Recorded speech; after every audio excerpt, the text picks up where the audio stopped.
Si miramos la historia de Rahab, es un personaje que, a pesar de que lo que se encuentra en la Biblia es tan breve, cumplió un papel trascendental, no solamente en la historia de la conquista de Canaán, sino también en la genealogía de Jesús.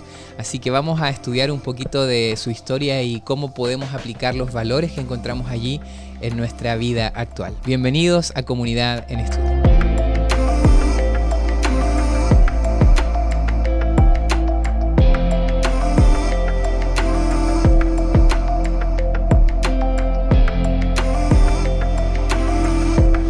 ¿Estás, Cristian? ¿Todo bien? Hola Dani, ¿cómo estás? Qué alegría de estar siempre juntos aquí y disfrutar de este tiempo de estudio de la Palabra de Dios, ¿no? A través de Comunidad en Estudio. Así es, así es. Así que mandarle también un saludo, un abrazo a ustedes. Cuéntenos en los comentarios cómo se encuentran. Esperamos que estén bien, ¿no? Aquí ya en el valle, donde nos encontramos nosotros, un poquito menos de calor. Ya hay días un poquito menos calurosos, ¿no? Sí, está lindo, está lindo. Esta época es la mejor época. Un poco comienza la mejor época, ¿no? Sí, sí, sí. Mes de Para octubre, los que nos gusta, mes de noviembre, claro. Ahí Eso está bueno. Hoy día salía de hecho a pasear con mi hija y se puso a llover incluso aquí, así que... Pero a mí me gusta eso, me gusta también los días. Nosotros estábamos caminando con Mariela también y justo nos agarró, tuvimos que volver corriendo rápido, ¿no? Sí. Bueno, así que un abrazo también para ustedes. Cuéntenos desde dónde nos ven. Si algunos son de aquí, de la zona sur de Texas, como dice el pastor, estamos entrando unos meses un poquito menos calurosos, pero quizás si nos ves de donde venimos nosotros, Sudamérica puede ser, ¿no? Ahí están recién en la primavera ahora, ¿no? Ahora está primavera. Sí. También tiempo bueno, ¿no? Sí, está empezando de a poco el calor también. El calor. Sí. Así que, bueno, bienvenidos a Comunidad en Estudio. Hoy personalmente me gustó muchísimo el estudio que vamos a tratar.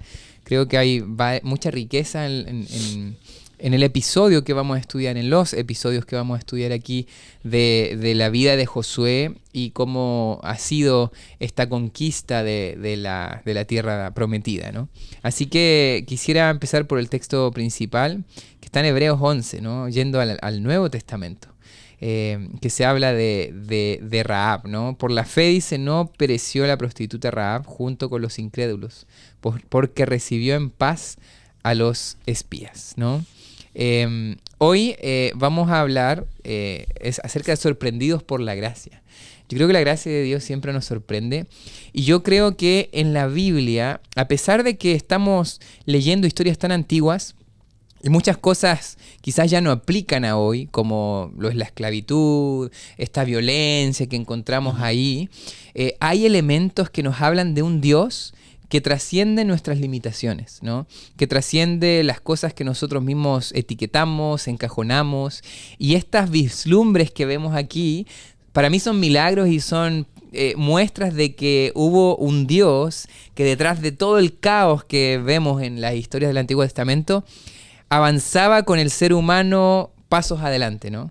Y eso me llama mucho la atención, ¿no? Sí, de alguna manera el hecho, como tú dices, Dani, de comenzar a poner orden, ¿no? Porque Dios estaba actuando en las historias que vamos a ver hoy, que una tiene que ver con Rahab, un personaje bastante cuestionado, digamos, por muchos, por el hecho de cómo fue su vida, sin embargo no por el Señor, ¿no? A tal punto que a pesar de que ella era una prostituta, Dios la elige con una misión especial. Y no solamente la misión en ese momento, sino la misión histórica que ella iba a tener también, claro. ¿No? Y eso es lo grandioso y por eso me gusta mucho el título de esta semana, el hecho de sorprendidos por la gracia, ¿no? Porque el autor de la lección podría haberle puesto solamente la gracia salvadora, por ejemplo, ¿no? Pero el hecho de ser sorprendidos por la gracia nos muestra de que la gracia tiene que ver con algo que Dios otorga y que muchas veces los seres humanos no otorgaríamos. ¿Sí? Eso es. Por el hecho de que los seres humanos somos cuestionadores, somos echadores de culpas, somos buscadores de a veces de pecados antiguos de la gente, ¿no? Y vemos lo que está delante de nuestros ojos. Sí, hay un predicador de la actualidad que habla siempre de los los buzos que andan en el fondo del mar buscando los pecados pasados, tomando el texto donde Dios dice que yo envío tus pecados al fondo del mar, y ahí dice, hay muchos que tienen ministerio de buzo que andan ahí hurgando y trayéndolo otra vez a la superficie, ¿no? Claro.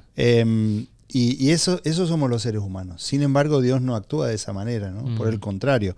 Por eso el hecho del título, sorprendidos por la gracia, es decir, la gracia nos sorprende la gracia que Dios aplica con otros, ¿sí? Sí. Es decir, cómo Dios pudo llegar a salvar a ese, pero también debiera sorprendernos la gracia que Dios aplica con nosotros, conmigo, ¿no?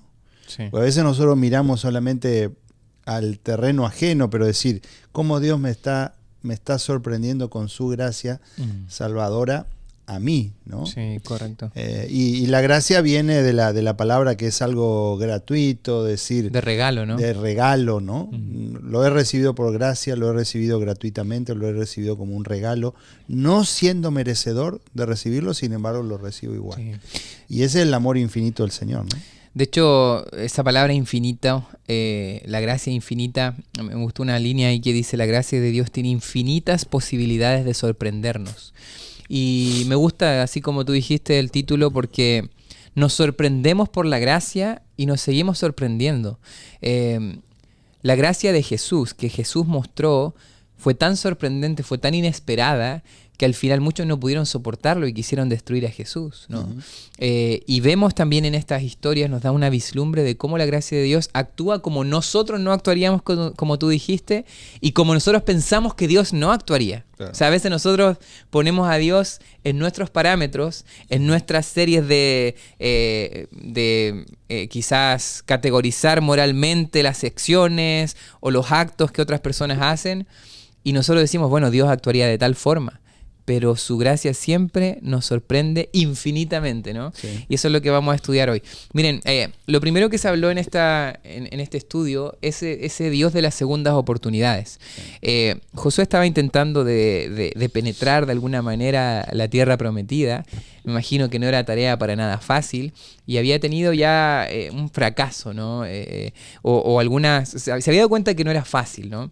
Entonces nosotros vemos ahora en que este envío de espías no fue primera vez cuando se encontraron con Rahab y todo lo que vamos a ver, no fue la primera vez que ellos lo hicieron, ¿no? Sino que tuvieron intentos y ahí el autor me gusta cómo hace un paralelismo entre esta segunda oportunidad que Dios le da para que intenten otra vez con Pedro también, ¿no?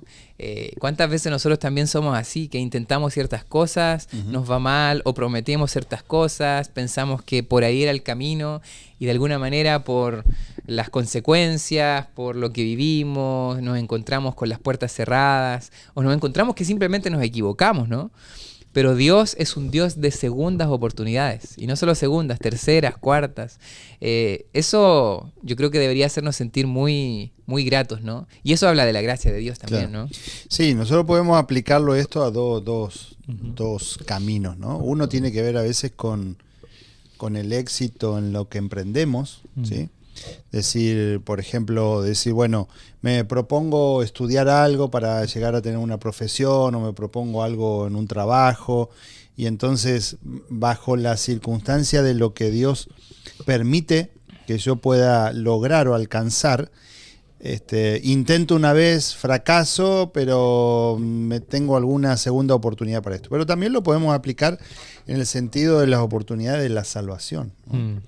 Y siempre decimos, ¿no? Y tomamos ese texto donde en el Antiguo Testamento se nos dice que las misericordias del Señor se renuevan cada día en nosotros, ¿no?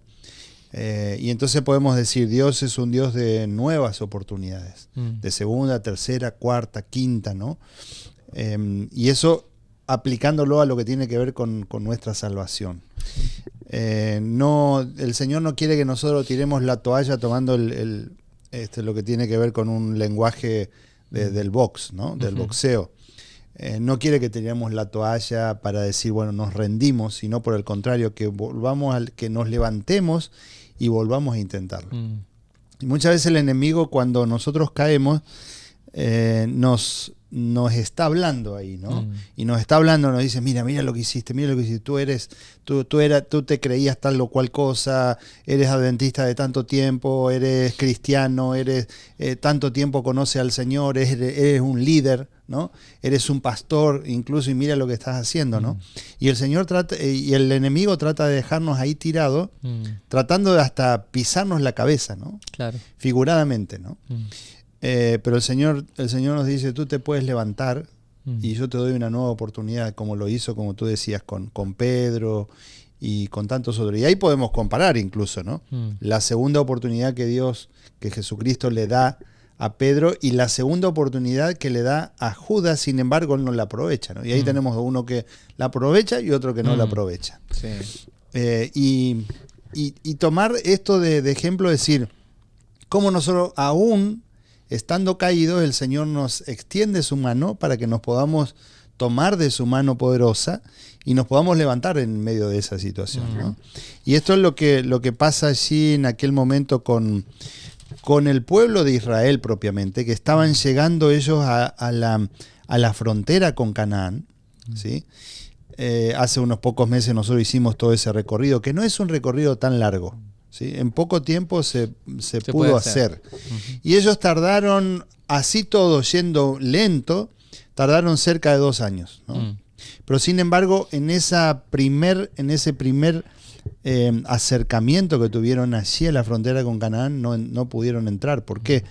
Porque Dios les dijo que tenía que morirse toda esa generación y una generación nueva iba a ser la que iba a entrar. Entonces estuvieron deambulando por el desierto, ¿no? Yendo, viniendo, pasando en algunos casos hasta penurias por causa de eso. Y 38 años después ahora se vuelven a ver otra vez en esa frontera, ¿no? Pero ya con una nueva generación y ahora con Josué como líder, ¿no? Y entonces viene este incidente, ¿no? Donde dice el capítulo 2, versículo 1, Josué, hijo de Num, envió desde Sittim 2 espías secretamente, diciéndoles, andad, reconoced la tierra y a Jericó. Y ellos fueron y entraron en casa de una ramera que se llamaba Rahab y posaron allí. Y fue dado aviso al rey de Jericó, diciendo, he aquí que hombres de los hijos de Israel han venido aquí esta noche para espiar la tierra, ¿no? Entonces ahí comienza la búsqueda de estos hombres del rey de Jericó. Es interesante que Jericó era una ciudad poderosa, una ciudad amurallada, una de las principales ciudades de ese tiempo, una ciudad fortificada. Y decía la lección anterior, la lección de la semana pasada, que ni aún Egipto, ¿no? Egipto pudo haber tenido acceso a esas ciudades porque estaban muy amuralladas, ¿no? Y Egipto, decíamos, era una de las principales potencias de ese mundo y sin embargo ni siquiera ellos pudieron conquistarla. Correcto. Y entonces, ahora viene la oportunidad para Israel. Israel no tenía armamento, no tenía entrenamiento militar siquiera, ¿sí? Más allá que unos pocos personas que estaban en lo que podríamos considerar como el ejército. Sin embargo, Dios envía para que ellos pudieran ver lo que Dios iba a hacer con ellos, ¿no? Claro. Y bueno, y ahí sucede el incidente que es el incidente de Rahab, ¿no? Sí. Gracias por darnos ahí ese contexto. De hecho, me llama mucho la atención. Cuando uno entra en el contexto de lo que sucede, es inevitable para nosotros como seres humanos generalizar.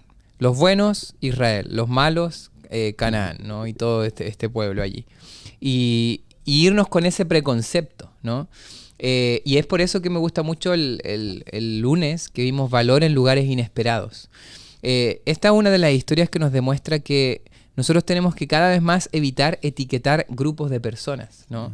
A veces nosotros decimos, sí, todos los policías son malos, ¿no? En Chile hubo un tiempo en donde se levantó una protesta social, es como, todos, ahí le llaman carabineros. Y muchos tenían una rabia con los carabineros, ¿no? Y generalizaban.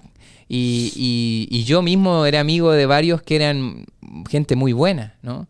Lo mismo puede pasar con nosotros. Todos los cristianos son unos falsos. Todos los adventistas son legalistas y bla, bla, bla. Entonces, nosotros muchas veces hacemos lo mismo y categorizamos por grupos de personas, y eso, ¿qué hace? Que nosotros nos cerremos a ver que Dios tiene personas muy fieles en su contexto, en su estación, porque no todos están llegando a la verdad quizás que tenemos nosotros, quizás nosotros nos falta aprender de muchas cosas que ellos viven. Entonces creo que nosotros tenemos que evitar decir, mira, aquí no quiero escuchar a nadie de este grupo de personas porque son todos unos pecadores, están lejos de Dios. Yo creo que este valor que encontramos nosotros en Rahab y cómo ella hizo este trato con estos espías, cómo ella los defendió, cómo ella se abrió incluso a creer en este Dios verdadero, a darle su vida, ¿no? Creo que nos enseña eso precisamente que encontramos en el día martes, que la gracia te puede sorprender, es inesperada, pero también personas, hijos de Dios, nos pueden sorprender y como Dios dice, o sea, el pueblo de Dios no está limitado a una denominación, no está limitado a una raza, no está limitado a un pueblo, a una nación, trasciende esas fronteras, ¿no? Entonces creo yo que nosotros tenemos que entender, y la historia de Rahab nos muestra eso. Desde tiempos antiguos Dios estaba queriéndoles decir, sí, yo los he elegido como representantes míos, pueblo de Israel, pero mira, toda una generación no fue fiel, no pudo entrar a la tierra prometida, pero vemos aquí una prostituta, alguien que no era del pueblo de Dios, que fue fiel a Dios al fin y al cabo. Entonces, ¿cómo lo ves tú, ese Dios que trasciende nuestras propias limitaciones? ¿No? Yo lo llamo aquí como el recambio, ¿no? Podemos decir de alguna manera, a Canaán entraron los suplentes. Claro. Los titulares que habían salido... No entró Messi ahí. No, los titulares que habían salido de Egipto no entraron por su falta de fe, ¿no? Pero aquí encontramos fe en esta mujer, que sin embargo... podríamos decir, provenía de una nación pagana, provenía de un trabajo, digamos, que uno podría como considerarlo como indigno delante de los ojos de los seres humanos y delante de los ojos de Dios, incluso también. Sin embargo, ella creyó en el Dios verdadero y hizo esta obra, ¿no? De procurar salvar a estos hombres que estaban haciendo esta misión de espías, aún contra sus propios vecinos, ¿no? Y Dios se vale de las personas que a veces a los ojos humanos de pronto, como bien dice el título allí, valor en los lugares inesperados, ¿no? Sí. Uno tal vez pensaría que el valor solamente lo vamos a encontrar dentro del pueblo de Dios, dentro de la iglesia, ¿no? Pero a veces hay tanto o más valor muchas veces fuera, ¿sí? de las filas del pueblo de Dios. Y cuando el Señor Jesucristo dice, yo tengo ovejas que no están dentro de este redil, pero yo las voy a ir a buscar, ¿no? Se refiere a esto, sí, se refiere a que de pronto no solamente nosotros vamos a ser del redil solamente por estar, sino por asemejarnos al carácter que el Señor quiere que nosotros tengamos, ¿no? Correcto. Fíjate que hubo gente que se perdió la oportunidad de entrar en Canaán porque no creyeron, pero esta mujer tuvo la oportunidad de ser salva por su fe. Sí, correcto. Y estos otros que habían incluso, hasta yo podría comparar aquí como los que entraron en la hora 11, ¿no? Claro. Esta mujer, podríamos decir, a lo último, ahí como que se alcanzó a enganchar de lo último, ¿no? El tren ya casi en movimiento y ahí corriendo por la estación del tren todo. Y se alcanzó a subir. Exacto. Y va a ser contado entre los salvos también. Y aquellos que habían salido de Egipto, que habían tenido la oportunidad, que habían escuchado durante tanto tiempo, aún estando en Egipto, que el Señor iba a producir la salvación y que ya durante más de 400 años Dios les había prometido que iban a tener o que iban a entrar en la tierra prometida. Sin embargo, por causa de su falta de fe no pudieron entrar, ¿no? Claro. Entonces, el Señor se vale de un conocimiento más profundo y de conocer nuestros corazones. Y esa es lo que le da verdadera identidad a los hijos de Dios, ¿no? Lo que está en lo profundo del corazón y no solamente el título, no solamente la familia de la cual provenimos, no solamente es mucho más profundo que eso. Ni ¿no? la iglesia a la cual pertenecemos, ¿no? Sí. ¿Sabes? Hay dos cosas aquí que me gustaría que hablemos. Bueno, vamos ya a tocar el tema de la mentira de Rahab y cómo entender eso, ¿no? Que ella dijo una mentira, pero por un bien que al final trajo salvación a estos espías, ¿no? Del pueblo de Dios. Pero antes me gustaría ir a Deuteronomio 7, que ahí encontramos una prohibición divina de hacer pactos o alianzas con cananeos. Eso es interesante, o sea, Rahab quiso hacer un pacto, una alianza con ellos, de decir, yo tuve fidelidad con ustedes, yo los resguardé, y yo te pido que tengan misericordia de mí. Eso es un pacto, ¿no? Uh-huh. De hecho, está la palabra jerem, ¿no? Que aparece aquí. O sea, los espías tenían esa prohibición de hacer estos pactos con cananeos, pero ellos hacen este pacto con esta mujer y al final esta mujer se salva y ellos también. Entonces yo ahí entro a un asunto que creo que es muy importante entenderlo, que la letra de la ley no tiene que estar por encima de las personas a los cuales la ley protege o salva, ¿no? A veces nosotros nos quedamos con la letra de la ley y somos tajantes y al final podemos caer en perdernos bendiciones si nosotros realmente supiéramos el corazón de la ley, ¿no? Y en este sentido yo creo que ellos tenían... y quizás Dios ahí los inspiró también a poder decir, bueno, tengo esta prohibición, existe, está revelada, pero estoy en esta situación, ¿cómo yo adaptarme? ¿Cómo yo saber, sin torcer los principios divinos, cómo yo entender de que al final, como dijo Dios, ¿no? El sábado fue hecho para el hombre y no el hombre para el sábado, y eso aplica, la ley fue hecha para el hombre y no el hombre para la ley, en el sentido de que ¿cómo yo puedo poner a las personas en primer lugar, la creación de Dios? ¿Cómo yo puedo entender y no ser tan tajante y decir, mira, en este contexto Dios me está invitando a hacer esto, ¿no? Sin dañar los principios que Él me ha revelado que son mi base, pero cómo yo puedo entender ciertas cosas, cómo yo actuar con misericordia, cómo yo actuar con justicia, cómo puedo ver esto en esta historia. Claro. ¿Qué piensas tú? Sí, está, digamos, no es nada fácil, pero eso tiene que ver con la sabiduría que el Señor nos provee, ¿no? Cuando vamos aquí bueno, podemos ir ahí a lo que es el día martes, de ese nuevo pacto ahora sí, que Dios establece con su pueblo, ¿no? Dice el capítulo 2, versículo 12 de Josué: os ruego pues ahora que me juréis por Jehová, que como he hecho misericordia con vosotros, así la haréis vosotros con la casa de mi padre, de lo cual me daréis una señal segura, ¿no?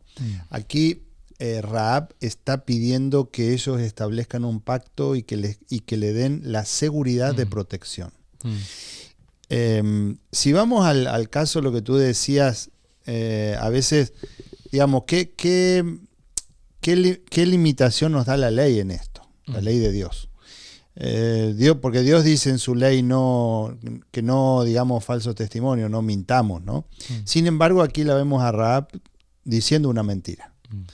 Y hay mucha discusión desde siempre, ¿no? Siempre, o he escuchado sermón incluso decir por qué se le permite a esta mujer decir una mentira, ¿no? Para salvar a su familia y podríamos decir no solamente a su familia, sino salvar a estos dos espías, ¿sí?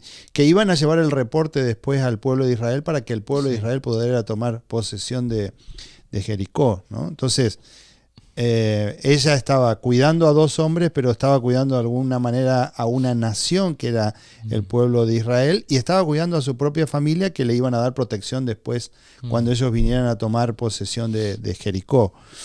Correcto. Entonces, nosotros entendemos que Rahab estaba, antes de que ella naciera, incluso ya tenía un designio que era ser la que protegiera a los espías en ese momento, ¿no? Correcto. Ya tenía un propósito. O sea, ella cuando nació, sin saberlo, en los designios de Dios ya nació con un propósito. Como muchos de nosotros, sin saberlo, Dios tiene un propósito para nosotros. Correcto. Dios tiene un propósito para nuestra vida. El hecho de que estemos aquí, yo creo que Dani, tú hace 10 años atrás no pensabas que ibas a estar aquí. Sin embargo, el Señor nos trajo, yo tampoco. Decir, Dios nos trajo para aquí con un propósito. Como cada uno de nosotros, cada uno de los que ven esta programación también, decir, nosotros tenemos un propósito bajo el designio de Dios, ya sea para nuestra vida, ya sea para beneficiar o bendecir a otras personas, ¿sí? Pero vemos que ahora Rahab comete un error, podríamos decir, que es mentir. Y no por esto Dios estaba avalando esta parte de su actuar, ¿sí? Porque hay una cuestión que tiene que ver con los designios de Dios, pero hay otra cuestión que tiene que ver, otra franja que tiene que ver con las propias decisiones que nosotros tomamos. Y muchas veces Dios se vale de esas decisiones, sean buenas o a veces malas que nosotros tomamos, para avanzar con sus designios. Y no por eso, por el hecho de que sea algo malo, Dios está avalando, está aprobando nuestra conducta y aplaudiéndonos de alguna manera. No. Sin duda yo no creo que Dios haya aplaudido la mentira que esta mujer cometió, pero sí esto tenía que ver con un bien mayor, podríamos decir, ¿sí? Y esto hay que tener cuidado porque a veces nosotros podemos confundir esto con yo estoy diciendo una mentirita piadosa, una mentirita blanca, o estoy engañando. Algunos pueden, por ejemplo, ¿no? Podríamos pensar, bueno, estoy engañando al IRS con mi reporte de impuestos, de taxes, pero es para poner más ofrenda en la iglesia. Cuidado, ¿no? Cuidado, porque o engañando, no sé, a un seguro que tengo, no sé, de donde estoy trabajando para poder cobrar un poco más y entonces poner más diezmo. Cuidado con eso, ¿no? Porque a veces es un terreno peligroso, ¿no? Sí. Pero sí, de pronto Dios se vale aún y a pesar de nuestros errores para poder cometer o avanzar con su cometido, ¿no? Sí. Entonces, eso es lo que nosotros tenemos que considerar aquí en esta historia, ¿no? A mí me gusta pensar que Dios tuerce el mal y lo convierte en bien, ¿no? Dios redime, y muchas veces redime errores y los hace para su gloria, ¿no? Lo mismo que, por ejemplo, me acuerdo de la historia de Lázaro. O sea, Lázaro murió. Jesús lloró la muerte de Lázaro. No quiere decir que eso no le haya dolido lo que pasó, porque era antinatural a lo de la creación de Dios. Claro. Pero eso después dice, esa muerte va a terminar para la gloria de Dios. Va a terminar en vida, ¿no? Y Él utiliza eso que es malo, que no podemos decir, no, entonces fue bueno que Lázaro muriera, ¿no? Porque la muerte no era el plan de Dios. Claro. Entonces, a veces Dios, hay cosas que sí son malas, sí no están bien, pero tenemos un Dios que tiene la capacidad de redimir lo malo y convertirlo en bueno, ¿no? Yo creo que en esa perspectiva, ahí la historia de Rahab es muy interesante. Y también hay que saber de que ella era alguien que estaba viviendo una vida lejos de los valores que tenía el pueblo de Dios. O sea, de hecho en Romanos, no recuerdo el versículo específico, pero dice que la gente que no cree en Dios o que nunca se le presentó la verdad va a ser juzgada según su propia conciencia, según el contexto que ellos tienen, ¿no? Sí. Y de alguna manera Dios mira el corazón, ¿no? Dios mira más allá de lo que nosotros podemos ver y Él es el que juzga, claro. No somos nosotros, ¿no? Sí, porque el Espíritu Santo igual trabaja en sus corazones y eso ya pasa a ser la ley para ellos, ¿no? Exactamente. Así es. Entonces, yo quisiera ahora ir a algo muy interesante, una aplicación pequeña aquí. Quizás no quiero hablarlo así como entrar en un terreno medio de conflicto ni nada, pero a veces esto también puede ser un llamado a que nosotros usemos la compasión en muchas ocasiones. Por ejemplo, aquí vivimos en un país, y no lo voy a aplicar acá, apliquémoslo a Chile, por ejemplo. Los migrantes, ¿no? Que de repente llegan ahí al país y a veces llegan de una manera que no es el proceso legal, por ejemplo, vienen desde una desesperación, vienen y son personas que muchas veces vienen en busca de un futuro mejor, ¿no? Uno podría decir, no, aplico la ley, no estás mal, adiós, ¿no? No me importa tu vida, no me importa tu circunstancia, no me importa tu historia, adiós, ¿no? Y hay que tener mucho cuidado. En este país donde estamos sería olvidarnos de cómo nosotros llegamos también, porque nosotros llegamos de la misma manera, ¿no? Ajá, exactamente. Entonces yo creo que aquí también es una invitación para que nosotros usemos la compasión. Sí. Está bien, hay cosas que todos cometemos errores, todos cometimos decisiones y a veces llevadas hasta por nuestra misma desesperación. pero no nos olvidemos que todos estamos en lo mismo. O sea, yo creo que aquí es un llamado también de usar la compasión cuando vemos estos casos y entender, porque a veces nosotros es tan fácil estar a favor de temas o en contra de temas. Estoy en contra de la inmigración y ojalá que lo echen todos afuera, ¿no? Y a veces son personas que son mismos migrantes que dicen eso mismo, ¿no? Pero es como, yo miro el tema. Yo creo que Dios nos manda a hacer un esfuerzo de ya no mirar y abrazar temáticas o ideologías y empezar a mirar personas. Porque cuando tú miras personas y no solo ideologías y temas, tu corazón puede ser cambiado. Sí. O sea, tú puedes tener un corazón que abrace mucho más como Jesús abrazaba, ¿no? Sí. Yo creo que eso es... Sí, quería decir. Sí, no, siempre digo que nosotros tenemos que conocer de dónde proviene el actuar de cada una de las personas, ¿no? Correcto. Cuando nosotros entendemos el contexto del cual viene tal o cual persona y entendemos por qué reacciona así, ¿no? Es cierto, y nos pasa, ¿no? Que a veces como que uno tiene ganas de ciertas personas que reaccionan de tal o cual manera, y te da una bronca tremenda, ¿no? Claro, claro. Pero uno cuando empieza a ver su historia, ¿no? De dónde proviene la infancia que han tenido, del país de donde provienen, de cualquier circunstancia, ¿no? De los hogares, del matrimonio, del vínculo, de lo que sea. Entonces uno empieza a tener compasión de esa gente y decir, bueno, a veces hasta como que uno lo entiende, ¿no? Y hasta nos compadecemos de esas personas, ¿no? Es cierto, por ahí hay momentos que uno dice, no puedo soportar esto, ¿no? Pero cuando entendemos verdaderamente eso, entonces uno dice, entiendo por qué reaccionan así. Sí. Y eso es lo que Dios quería también con su pueblo, ¿no? Y yo creo que lo que tú estás diciendo se conecta mucho ya con la última sección que vamos a hablar hoy, ¿no? Que tiene que ver con esta combinación entre justicia y gracia, ¿no? Y esta gracia sorprendente que se encontró con los Gabaonitas.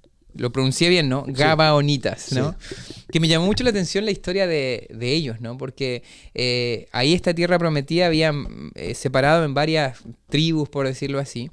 Y esta tribu fue bien inteligente. La mayoría se fueron en contra del pueblo de Israel y atacaron y trataron de hacerle frente, ¿no?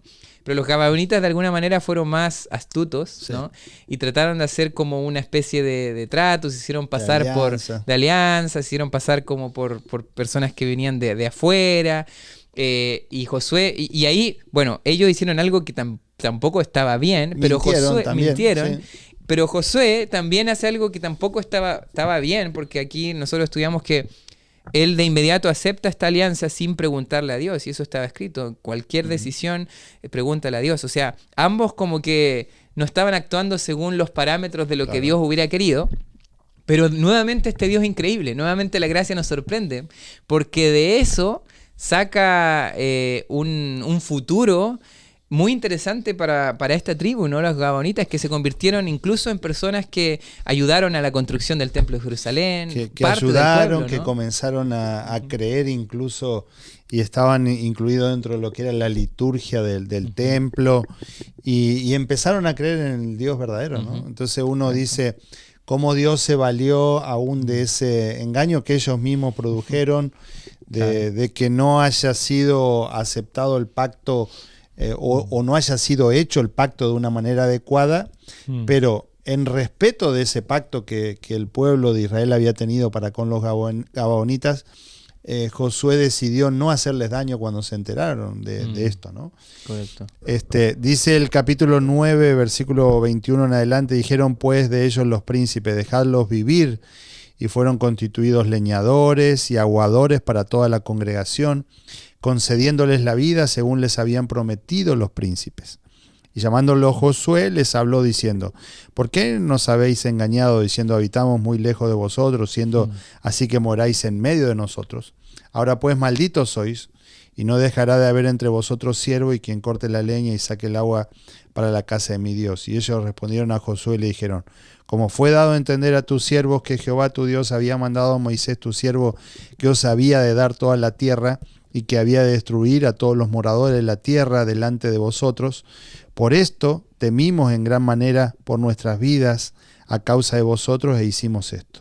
Ahora pues, henos aquí en tu mano, lo que te pareciere bueno y recto hacer de nosotros, hazlo. Interesante, ¿no? Y él lo hizo así con ellos, pues los libró de la mano de los hijos de Israel y no los mataron. Y Josué los destinó aquel día a ser leñadores, aguadores, para la congregación y para el altar de Jehová, en lugar que Jehová eligiese, lo que son hasta hoy, ¿no? Otra vez, volvemos a lo mismo, ¿no?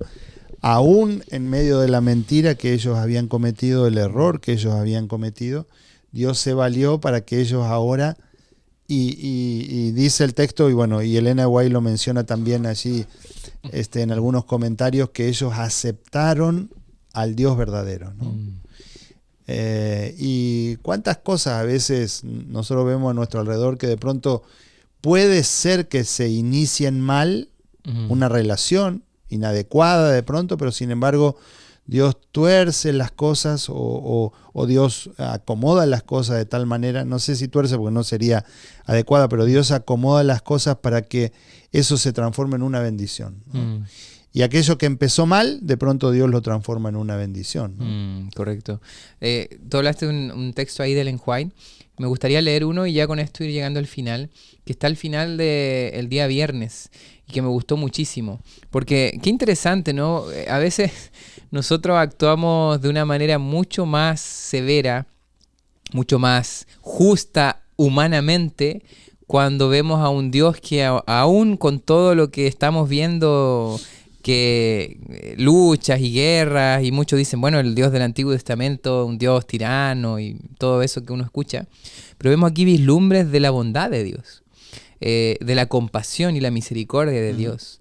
Cómo desde este engaño al final Dios hizo que Josué aceptara esta tribu y fueran parte al final del pueblo de Dios, ¿no? Sí. Que adoraran al Dios verdadero. Y ahí yo creo que, como tú dijiste, si alguno inició algo y ha tenido malas decisiones y te han llevado a donde estás, si hoy tú eliges tener esta actitud, mira la actitud de los gabaonitas, me llamó la atención. Admitimos nuestro error, hagan con nosotros lo fue que por quieran. esto, tuvimos temor de ustedes, estamos a sus manos, ¿no? Yo creo que esa es una actitud correcta, porque a veces nosotros tenemos esas actitudes de, bueno, hice esto y tratamos de justificarnos, fue por esto, fue por esto, fue por esto otro, y no tenemos una actitud realmente de arrepentimiento, ¿no?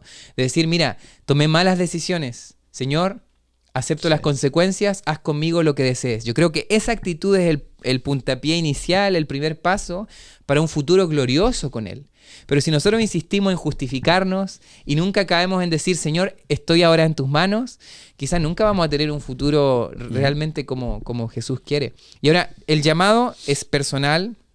Si tú te sientes como un gabaonita de decisiones erróneas, pero has vivido y has aceptado la misericordia de Dios y te pusiste en sus manos, gloria a Dios. Pero también yo creo que esto es un llamado para tratar con compasión también a personas, ¿no? Personas que quizás nos han hecho daño, personas que quizás hemos sabido que no han hecho decisiones adecuadas en su vida. Decir, ¿cómo las miraría Jesús, ¿no? Jesús en muchas ocasiones hizo esto, ¿no? Me recuerdo la mujer que la encontraron en adulterio. O sea, por la ley, ella merecía ser apedreada. No solo ella, sino con la persona que también estaba ahí cometiendo este acto. Pero Jesús, o sea, ni yo te condeno, le dice. O sea, vemos a un Jesús que pone la compasión como algo que tiene que estar presente en un seguidor de Él, ¿no? Y ahora mira lo que dice Ellen White en este texto. Si quieres lo puedes leer, es el último. Dios no hace distinción. Sí. Dios no hace distinción por causa de nacionalidad, raza o casta. Él es el creador de toda la humanidad. Por la creación todos los hombres pertenecen a una sola familia y todos constituyen una por la redención. Cristo vino para derribar el muro de separación, para abrir todos los departamentos de los atrios del templo, a fin de que toda alma tuviera libre acceso a Dios. Su amor es tan amplio, tan profundo y completo que lo llena todo. Arrebata de la influencia satánica a aquellos que fueron engañados por sus seducciones y los coloca al alcance del trono de Dios, al que rodea el arco iris de la promesa. En Cristo no hay judío, ni griego, ni esclavo, ni hombre libre, ¿no? Esta es la amplia gracia del Señor, ¿no? Nosotros a veces los seres humanos limitamos, creemos que tal o cual no es merecedor de esto, pero el Señor nos muestra y nos dice, la gracia es infinita para todos. Y no tiene tampoco cantidades, sino no, hasta aquí te soporta el Señor, ¿no? Puede ser que nosotros soportemos 1 o 2 veces nada más, pero el Señor soporta miles, ¿no? Sí, el asunto es como decía al principio también, es cuando nos caemos no quedarnos caídos. Y esto no es una licencia para que pequemos así deliberadamente, indiscriminadamente, total, el Señor nos vuelve a recibir otra vez, no. Pero si nos tocara pasar esa experiencia, ¿por qué? Porque cuanto más pecamos, más nos vamos alejando del Señor y puede ser que en algún momento no que la gracia no nos llegue a alcanzar, sino que nosotros no querramos volver otra vez a la gracia del Señor. Ese es el problema que puede suceder. Y por otro lado, ¿para qué vivir vidas indignas o vidas miserables, ¿no? De pronto, a veces uno piensa en un matrimonio, ¿no? Que el esposo engaña a la esposa 1 vez y la esposa lo perdona 2 veces, 3 veces. Y uno dice, ¿para qué vivir esa vida miserable? Siendo que Dios quiere que nosotros disfrutemos de un matrimonio, de una vida, de una familia diferente, ¿no? Y así con otros aspectos, ¿no? De la vida o con otros casos de la vida, ¿no? ¿Para qué vivir vidas miserables si podemos vivir vidas conforme a lo que el Señor quiere, ¿no? Pero si nos tocara pasar la experiencia de alejarnos del Señor, el Señor nos extiende la mano de donde nosotros estamos y nos trae otra vez a su redil, ¿no? Esa es la gracia infinita, amén, ¿no? amén. Que esa gracia también las puedas experimentar tú y que puedas pensar también en qué tipo de cristianismo estás viviendo. Aquí el enjuague es muy clara. El verdadero cristianismo que se parece a Cristo no hace distinción de personas por su nacionalidad, por su raza, por su casta. Ese Jesús que abrazaba a todos, que miraba a todos, al extranjero como al de su pueblo, los abrazaba, los transformaba. Yo creo que la verdadera transformación comienza por un abrazo de la gracia de Jesús. Entonces, que tú pienses también, no solamente en vivir esto de recibir la gracia de Dios, siempre el llamado es ahora a esparcirla, a extenderla a otros que tanto la necesitan. Que Dios te bendiga y que nos vemos en la próxima semana en un nuevo capítulo de Comunidad en Estudio. Dios te bendiga, bye bye. Chao, chao.